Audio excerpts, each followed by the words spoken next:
Assalamualaikum warahmatullahi wabarakatuh. Nama saya Muhammad Alfiar Zapranoto dengan NIM 12071100039 dari kelas Matematika A. Di sini akan menjelaskan atau lebih tepatnya mempresentasikan UAS Daspro bagian 3. Nah, sebelum kita membahas soal-soal nanti, di sini saya akan sedikit mengulang materi yang telah dibahas selama mata kuliah Daspro ini, yaitu yang paling awal itu adalah variabel. Nah, variabel adalah sebuah tempat menyimpan sebuah nilai.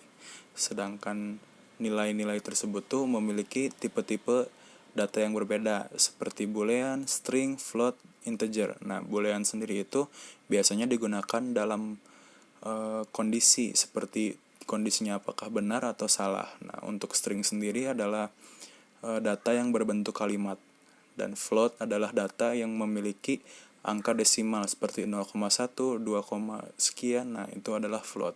Sedangkan integer adalah bilangan bulat seperti 1, 2, 3, 4 dan seterusnya. Nah, selanjutnya di sini adalah perintah.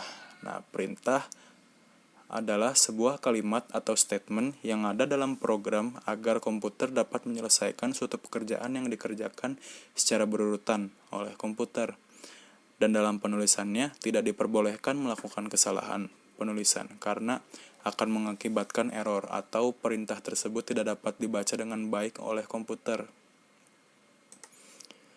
Nah, selanjutnya di sini ada programmer, komputer, dan user. Nah, apa sih itu? Nah, programmer sendiri adalah seorang individu yang menulis atau membuat sebuah software atau aplikasi dengan cara memberikan perintah kepada komputer untuk melaksanakan suatu tugas dan menggunakan bahasa pemrograman tertentu.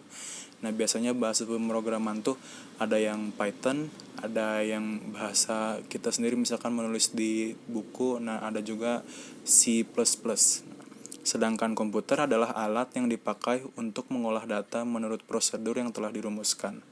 Nah, kata komputer pada awalnya dipergunakan untuk menggambarkan orang yang pekerjaannya melakukan perhitungan aritmatika dengan atau tanpa alat bantu. Tetapi arti kata ini kemudian dipindahkan kepada mesin itu sendiri. Nah, dan user sendiri artinya adalah pengguna pada layanan atau perangkat dalam sistem teknologi informasi. Nah, selanjutnya ada pilihan. Nah, apa itu pilihan? Pilihan adalah perintah dikerjakan apabila dalam kondisi bernilai benar atau ada suatu kondisi yang dikerjakan. Nah, ini tuh sudah disinggung oleh saya di awal tadi, yang biasanya menggunakan perintah boolean atau perintah yang tipe data yang true atau false itu. Nah, untuk selanjutnya ada pengulangan. Nah, pengulangan adalah perintah yang dikerjakan apabila dalam kondisi bernilai benar atau ada suatu kondisi yang dikerjakan. Nah, pengulangan ini tuh biasanya ada for, while, repeat, dan do. Namun di sini saya lebih sering menggunakan while dan for itu sendiri. Nah, bedanya for dan while itu, untuk for sendiri apabila nilai pengulangannya sudah diketahui, sedangkan while adalah membutuhkan sebuah kondisi seperti apakah hal tersebut harus diulang sampai suatu keadaan tersebut menyuruhnya untuk berhenti gitu. Nah, untuk selanjutnya itu adalah data array. Nah, data array sendiri adalah suatu tipe data yang terstruktur yang dapat menyimpan banyak data dengan suatu nama yang sama dan menempati tempat di memori yang berurutan serta bertipe data yang sama pula. Nah, larik dapat diakses berdasarkan indeksnya. Nah, di sini juga saya ada beberapa contoh soal yang saya ambil dari bagian 2 UAS kemarin. Nah, yang pertama ini adalah cara memasukkan data bilangan positif secara berulang sampai pengguna memasukkan nilai negatif 99. Maka program menyampaikan jumlah dari semua yang dimasukkan. Nah, di sini saya lebih menggunakan perintah while dan if. Nah, kenapa? Karena di sini nih while n tidak sama dengan negatif 9, maka kita masih dapat menginput n-nya tersebut beberapa kali pun. Nah, itu juga dibantu dengan if. Nah, if n tidak sama dengan negatif 9, maka program ini tuh akan terus menjumlahkan jumlahnya dengan n. Nah, ini jumlah dan n itu adalah sebuah variabel ya. Di atasnya tuh ada deskripsi n sama dengan 0, jumlah sama dengan 0. Nah, kenapa dari 0? Karena kita mencari jumlah, lebih baik dimulainya dari 0 daripada. Nah, kalau misalkan tidak ditulis seperti ini, maka komputer mungkin akan kebingungan karena nilainya tidak terdefinisi gitu, lebih invalid gitu karena nilai awal n-nya nggak ada. Nah, setelah program tersebut berjalan, nah apabila nanti si usernya memasukkan n-nya itu adalah negatif 99, maka langsung keluarlah jumlah outputnya, jumlahnya dalam output. Nah, untuk contoh soal selanjutnya yaitu menghitung rata-rata mata kuliah Daspro untuk satu kelas. Nah, dari satu kelas ini tuh ada 45 mahasiswa. Nah, nilai disimpan dalam variabel array. Di sini tuh judulnya algoritma menghitung rata-rata. Nah, di sini deskripsinya adalah Daspro nilai array 1 sampai dengan nilai array 45 of integer. Nah, ini tuh menjelaskan bahwa nilai 1 sampai nilai 45 ini adalah integer atau enggak bilangan bulat.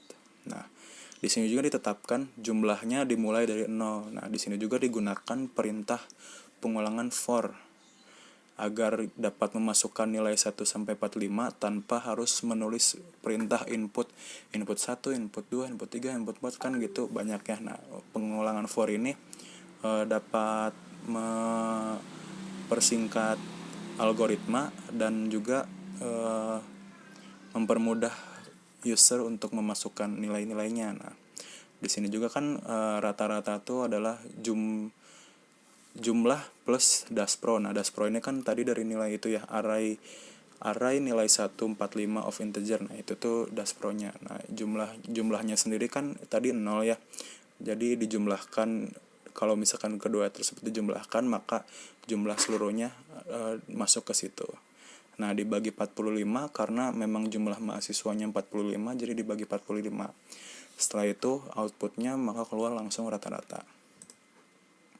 Nah, contoh soal selanjutnya yaitu menghitung rata-rata tiap mahasiswa dari 5 mata kuliah untuk satu kelas. Nah, nilainya disimpan dalam array. Nah, di sini judulnya sendiri adalah algoritma menghitung rata-rata.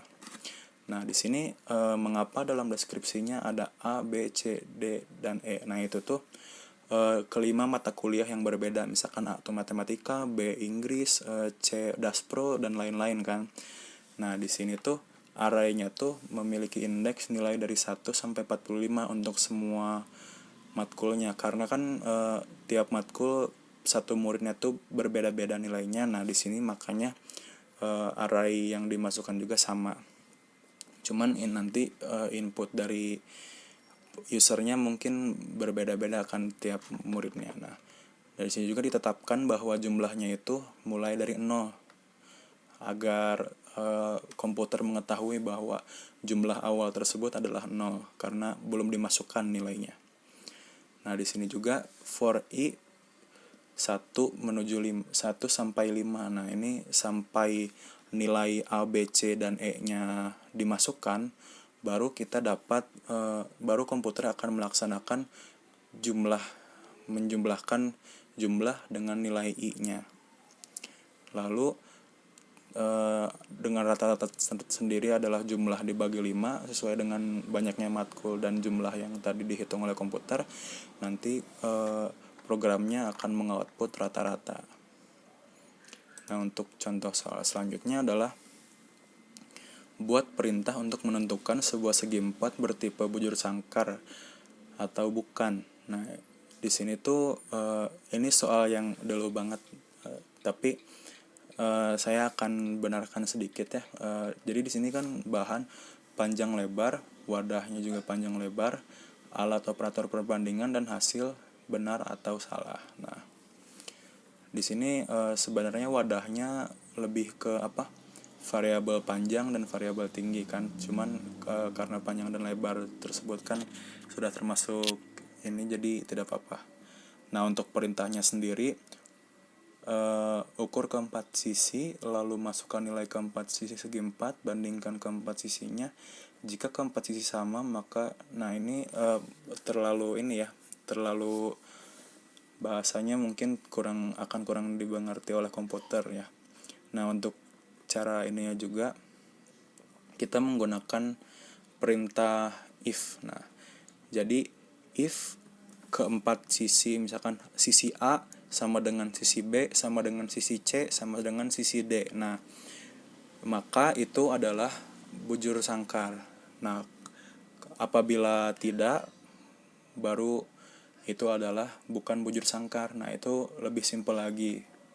Nanti outputnya tuh sesuai dengan yang tadi. Kalau misalkan sama semua berarti bujur sangkar. If else, nah itu baru bukan bujur sangkar. Nah, mungkin cukup sekian dari presentasi saya dari Muhammad Alfiarza Pranoto mengenai UAS Daspro bagian 3 ini. Mohon maaf mungkin apabila ada kesalahan dalam penyampaian maupun dalam materi yang telah dituliskan.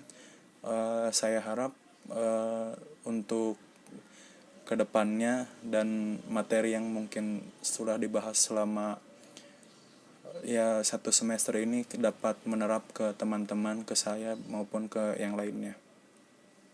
Baik, akhir kata terima kasih. Wabillahi taufiq wal hidayah. Wassalamualaikum warahmatullahi wabarakatuh.